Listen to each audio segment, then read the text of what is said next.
Hello and welcome to the 5-Minute Sound Designer, where I'll show you a cool new sound design tool, tip, or technique in about 5 minutes. In this video, I want to talk about making bassier effects and how to manage that bass effectively. So, I have this sound here that I made for Hyperlight Drifter, so that's a game I worked on for those of you who don't know, and it's the heavy sword swing sound effect. So there's 16 layers making this sound up, and I'll play the whole thing, and then I'm going to show you how you can make your sounds bassier and jump out a little bit more and have a little more impact, and a common mistake so many people make when trying to make more impactful sounds.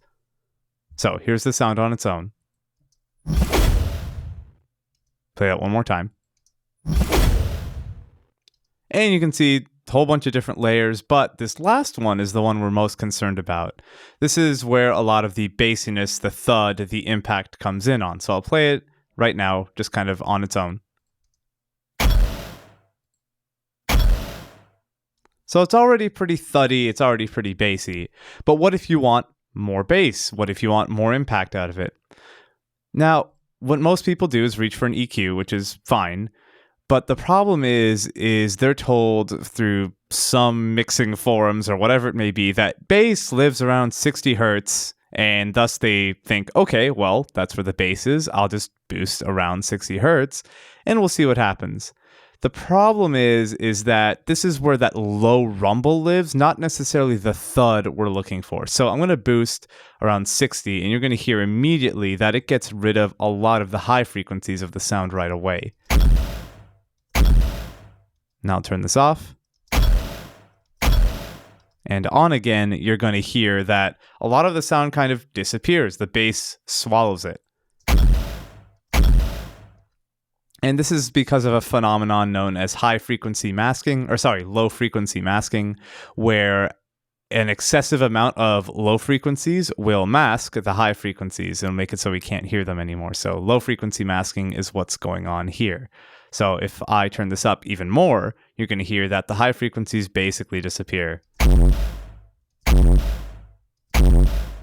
So it gets really weird and crazy. So this is a big problem. A lot of people boost this zone and then wonder why their sound effects or music sounds so muddy or so unmanageable.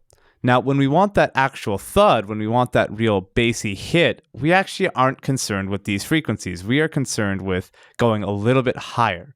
We want to go around to 130, 140. It depends on the sound. It depends on the piece of music, the instrument, etc. But I'm going to try boosting around here, and you're going to hear that there's more thud, and it doesn't necessarily get rid of all those high frequencies.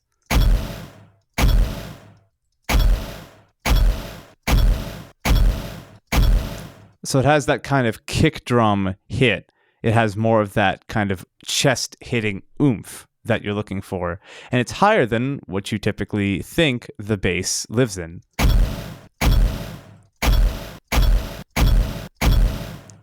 So I'm not sure how much that's coming through YouTube or your system. It depends on your speakers and headphones and all that sort of good stuff as well. But this is generally where your thud lives. And you can apply this to kick drums as well. A lot of people try and boost this low end as well when it comes to kick drums, but really it's up around here to get that nice thud. Now, of course, you can overdo it and get a weird sound. So don't overdo it. EQ isn't meant for giant cuts and boosts, except in special circumstances where you want that effect.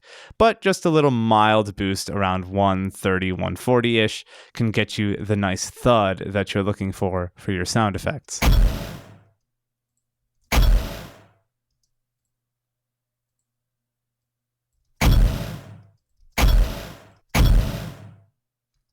So you gotta play around with it, see what works for you, and this can work on all of your bassy layers. Now, speaking of which, when you have a sound effect that you want to sound bassier, you don't want to work with any old sound and then just boost those frequencies. For example, if I take this first layer,